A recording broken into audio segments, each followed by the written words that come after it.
आज राष्ट्रीय अध्यक्ष बहिष्कृत सच समाज के संसद का घेराव हो गया है, जो कि जातिगत जनगणना ओबीसी जातिगत जनगणना की मांग लेकर के यहाँ पर प्रदर्शन है कि ओबीसी की जातिगत जनगणना है जो 1931 के बाद नहीं हुई है, आखिर सरकार क्यों नहीं कराना चाहती, इसको लेकर के केंद्रीय सचिवालय से लेकर के संसद प्रदर्शन किया और साथ ही साथ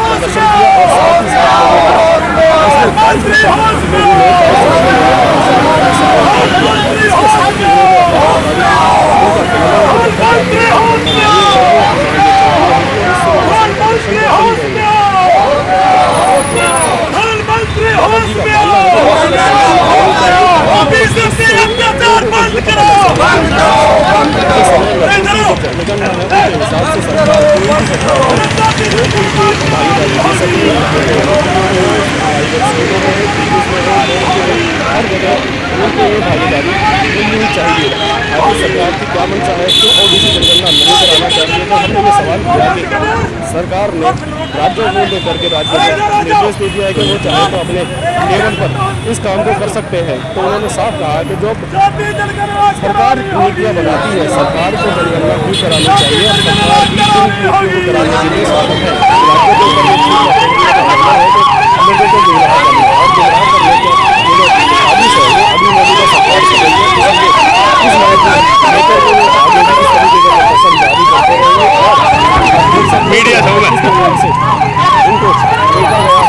रोकने के बाद में पुलिस से हाथापाई भी हुई है। उन्होंने यहाँ तमाम कार्यकर्ताओं के संगठनों को अपने कब्जे में लिया, पोस्टर बैनर फाड़ दिए गए और इसके साथ साथ यहाँ पर उनको गाड़ी में जबरन दिखाया गया। देख सकते हैं कि यहाँ पर तरीके से जो प्रदर्शन हो रहा, पुलिस और आंदोलनकारियों में मुठभेड़ हो रही है और हर प्रकार से यहाँ पर जद्दोजहद में लगे हुए हैं।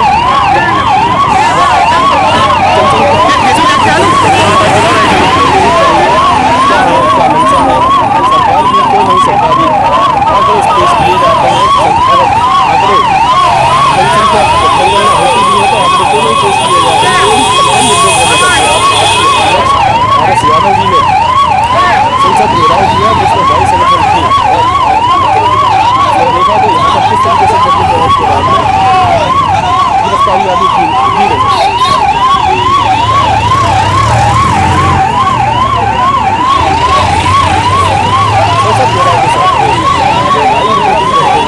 आई कार्ड निकाल ली सभी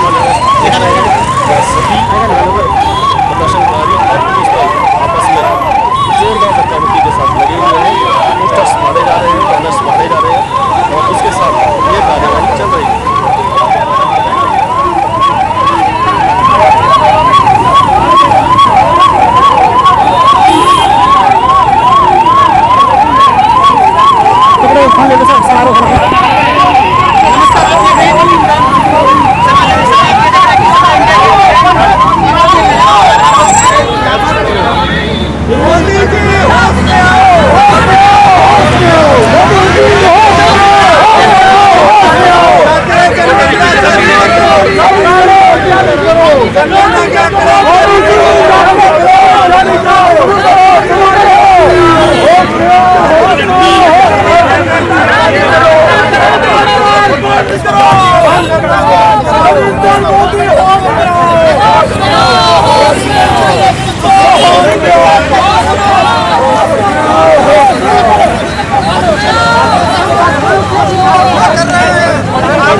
थोड़ी कर दोगे आप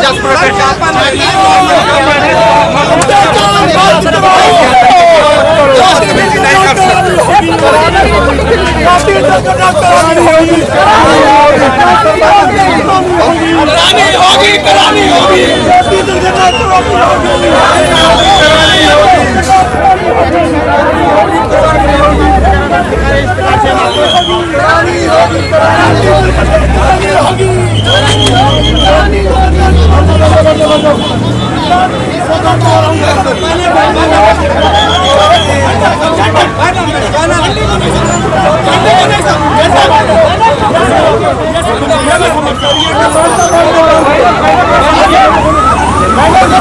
आप देख सकते हैं कि किस तरीके से संसद में आप जनगणना बनाने के लिए व्यवस्था दी उन्होंने दी है।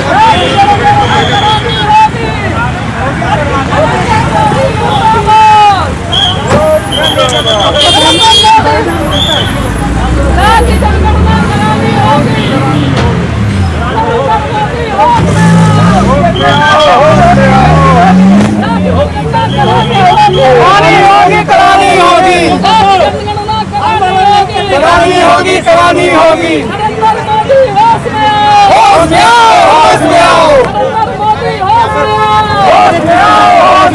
यहाँ पर आपको दिखा रहे हैं कि इस समय हम आपको होश में आओ, होश में आओ।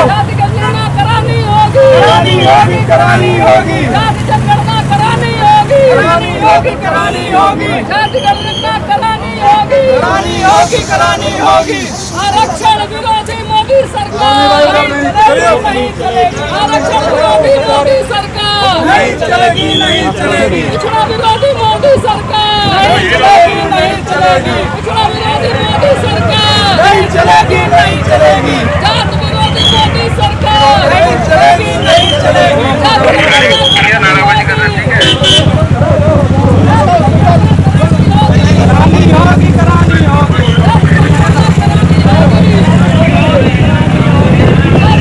जनगणना करानी होगी। जातिगत जनगणना मतलब जनगणना भी चल रही है, तो जातिगत जनगणना करानी होगी, इस तरह से इनका डिमांड है। और इस डिमांड को सरकार तक पहुंचाने के लिए इन्होंने ये रास्ता अख्तियार किया। और इसमें भी तमाम पुलिस बल आप देखेंगे, तमाम पुलिस बल तैयार है जो कि यहाँ पे ये चीज कर रहे हैं। ठीक है, तो इस तरह से आप देख रहे हैं जाति जनगणना को आगे बढ़ाने के लिए ये लोग लगे हुए हैं। जातिगत जनगणना कहना है जातिगत जनगणना होनी चाहिए। अब ये पूछता हूँ भाई साहब, जाति जनगणना क्यों होनी चाहिए?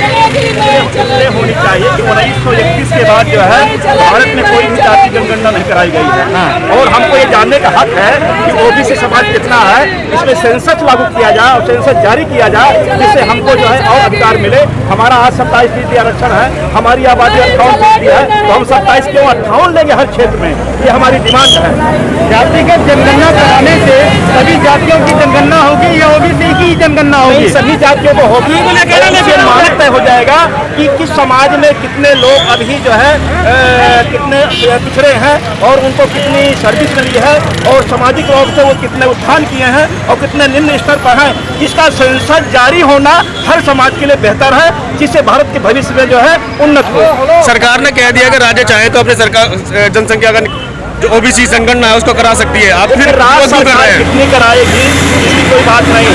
हम कहते हैं केंद्र सरकार क्यों नहीं करा रही है, राज्य में क्यों डाल रही है? राज्य अपने हिसाब से करेगा और केंद्र जब करेगा तो पूरे भारत की जनगणना का प्रतिशत जो है कौन कितनी सर्विस में है, कौन सर्विस में नहीं है, जिनका सामाजिक स्तर कितना गिरा हुआ है, ये कैसे मालूम हो पाएगा? इसलिए हमको सेंसस चाहिए है कि हमारे समाज के लोग कितने सर्विस में है और कितने बाहर है, हमारा सामाजिक स्तर कितना अभी नीचे गिरा हुआ है।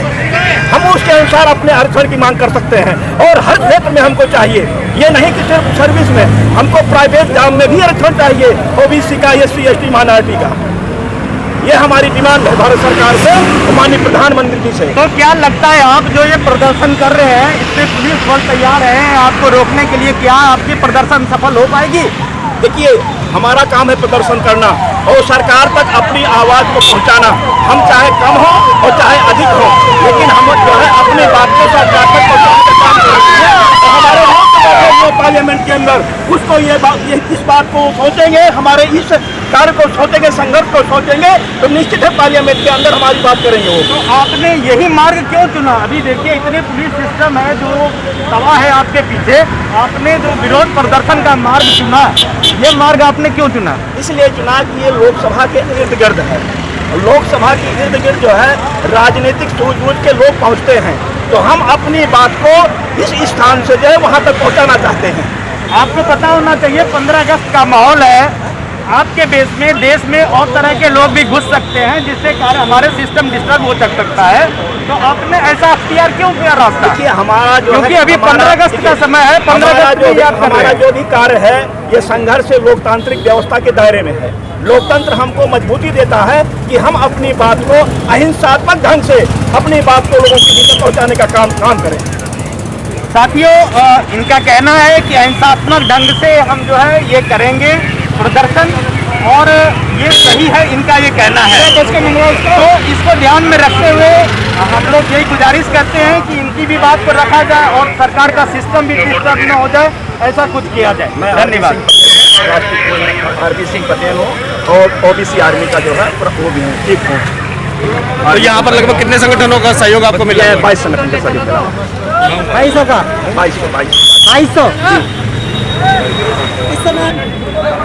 तो आप जैसे देख रहे हैं कि अब संसद घेराव करने के लिए कुछ लोगों ने जस्टिगढ़ जनगणना के लिए लिया था और यहाँ पर बाकायदा गिरफ्तारी दी जा रही है। गिरफ्तारी होने के देने के बाद में यहाँ पर पुलिस प्रशासन पूरा मुस्तैद है और किस तरीके से लोगों को यहाँ पर हिरासत में लिया गया है और जातिगत जनगणना की मांग करना कोई गलत बात नहीं।